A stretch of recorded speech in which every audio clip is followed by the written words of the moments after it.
Heading abroad for a wedding, my husband's accusatory tone took me aback. And you call yourself a wife? He sneered. His words stung, casting a shadow over what should have been a joyous occasion. It's not a vacation, I retorted, attempting to explain. I'm attending a wedding ceremony. But my explanation only seemed to enrage him further. Shut up, he snapped. You're married. You shouldn't leave the house. Do you want to get a divorce? The person I once knew as my gentlemanly husband had transformed into someone unrecognizable. Being bored even from celebrating with my best friend felt suffocating, like being enslaved. I reached my breaking point. Look forward to it, okay? I fired back, my frustration boiling over. I'll send you straight to hell in no time. My name is Emily, 29 years old. 2 years ago, I took a leap of faith, leveraging my experience from working part-time during my student days to become an independent entrepreneur. Despite the initial struggles of starting my online boutique, my boyfriend Nick's unwavering support kept me going. He believed in my dreams, even when I doubted myself. You'll be fine, he'd reassure me with a smile. Even if things are hard now, there will surely come a time when you'll succeed. Nick's encouragement became my lifeline, propelling me forward through every setback. I want to support you, Emily, he'd say, his faith in me unwavering. Let's try a little harder together. With Nick by my side, I found the strength to persevere. So, despite the challenges, I made the decision to continue running my shop, knowing that with Nick's support, anything was possible. I fully utilized social media networks, SNS, to market my business in the gaming niche, which resulted in a significant boost in online exposure. Thanks to this strategy, I witnessed a remarkable increase in the number of customers. My target demographic spans a wide age range, ensuring a large user base for my business. Since everything operates online, I'm spared the costs of rent and labor. This setup allows me to manage my business seamlessly alongside household chores without feeling overwhelmed. With stability achieved, I now enjoy a decent income. However, amidst the success, one thing troubles me deeply: my husband's growing indifference towards me. As my business flourished, his words and actions turned colder by the day. I traced the beginning of this rift back to a seemingly inconsequential incident a few months ago. Upon reaching my sales target for the previous month, I was elated. I rushed to share the news with my husband, Nick, who had just returned from work. Nick, listen, I began excitedly. What's the rush? You seem worked up, he replied. I did it. I hit my sales target for last month. You set quite a high goal, he remarked casually. Yes, we've been close for a while, but I finally achieved it last month. I couldn't have done it without your support. Thank you, I expressed gratefully. Ah, good for you, Nick responded, his tone indifferent. I'm tired today. I'm going to take a shower and head to bed. With that, he left his bag on the sofa and retreated to bed without even touching the dinner I had prepared. I had anticipated his reaction given how supportive he had always been. So when I excitedly shared the news of reaching my sales target, I expected him to share in my joy. Yet his response was lukewarm at best. Was he simply tired? I wondered. I had hoped for a celebratory moment between us, making his subdued reaction all the more surprising. Despite my disappointment, I couldn't compel my weary husband to feign happiness. As days passed, his demeanor towards me cooled gradually. Initially, I brushed it off as fatigue or a passing mood, but as weeks turned into a pattern of indifference, I grew uneasy. Soon, his disdain became palpable. Whenever I sat at my computer, he gloomed behind me, sneering as he peered at the screen. Checking your sales, he taunt, timing his interruptions deliberately, trying to show off how busy you are. Bewildered, I'd retort, it's not like that, Nick. You're the one who's been distant lately. His response pierced through me. Phew, it's exhausting, he sighed, exasperation lacing his words. I trudged home exhausted from work, only to be greeted by someone so emotionally charged. Emotional? Why do you always speak like that? I lament, hoping to share some good news. I've been trying hard, and you've always supported me. That's what pisses me off about you, he retorts sharply. I couldn't care less about your sales. Try improving your housekeeping skills a bit instead of getting excited about such things. His words sting, and I try to reason. There's no need to talk like that. But he's relentless. Quit showing off how busy you are with work. Do it again, and I'm out of here. Got it? Feeling crushed by his harshness, tears begin to well in my eyes. Instead of offering comfort, he wears a sneering smile, a demeanor I've never seen before, a demonic grin that sends shivers down my spine. From that day on, his attitude deteriorates further. I'm no longer allowed the freedom to speak as I used to, always tiptoeing around him, fearing his reaction. Then, a glimmer of light amidst the darkness. I find a wedding invitation for my best friend in our mailbox. Elena and I have been close since school days, and her wedding overseas feels like a beacon of hope in my oppressive daily life. But before I can share the news, my husband discovers the invitation. "What's this?" he demands, his expression sour as he reads through it. "You're not going, right?" "Of course I'm going," I assert, determined. With a devilish look, he slams his hand on the table. "You are not," he growls, his voice ominous. I'm taken aback by his words I've never heard before. "You've got to be kidding me," I manage to utter, stunned. "While I'm working my butt off day in, day out, you're just lounging around at home on the computer. And you're planning on skipping housework again just because of a wedding." "No, you've got it all wrong," I protest. "That's not it. I just want to attend Elena's wedding." "Shut up," he snaps, his tone cutting. "We're married. You shouldn't leave the house. Do you want to get a divorce?" The casual threat of divorce leaves me frozen in place. He continues his tirade mercilessly.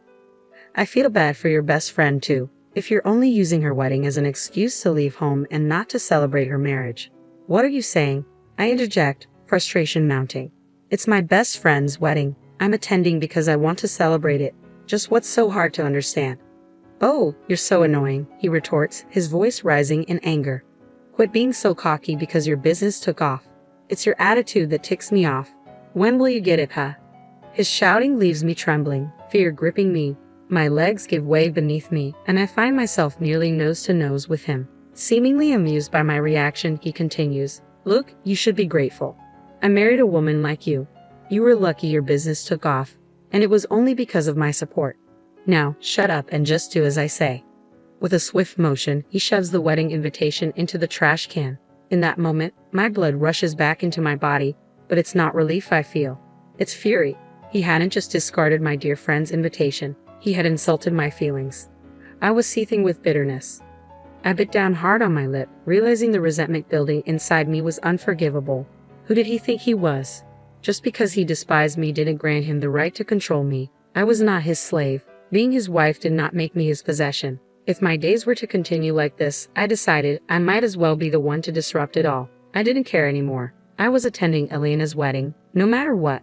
Without resistance, I quietly bided my time until the day of departure, meticulously planning my overseas trip to avoid detection. On the morning of the flight, my silent compliance seemed to have paid off. He was too preoccupied with his usual nagging at the front door to notice. "Don't skip your chores today. Make sure dinner is ready. Don't you ever go against me, okay?" he chided, oblivious to my plans.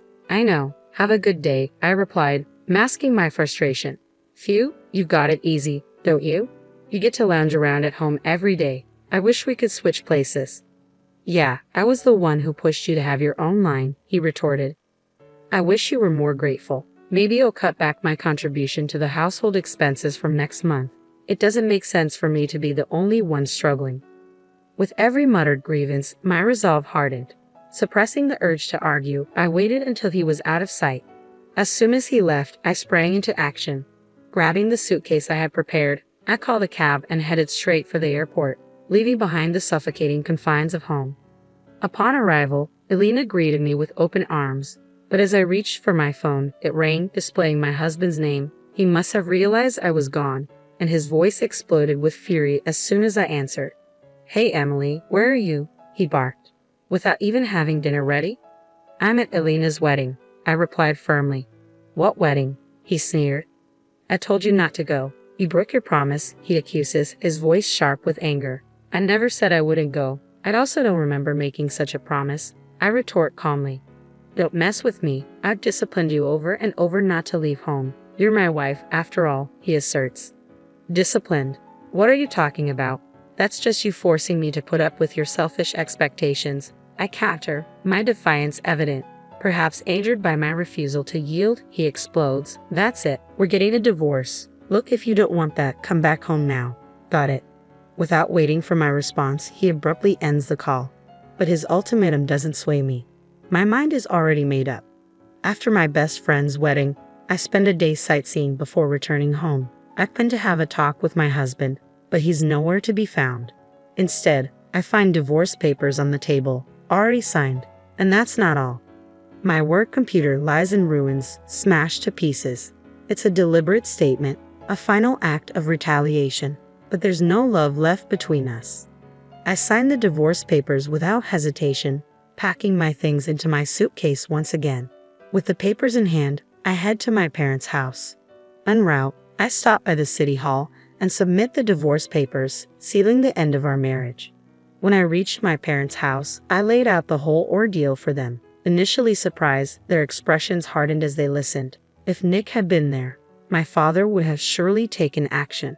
As I settled into my childhood home, which I hadn't visited in ages, my phone rang. It was a call from my husband. I hadn't expected to hear from him so soon.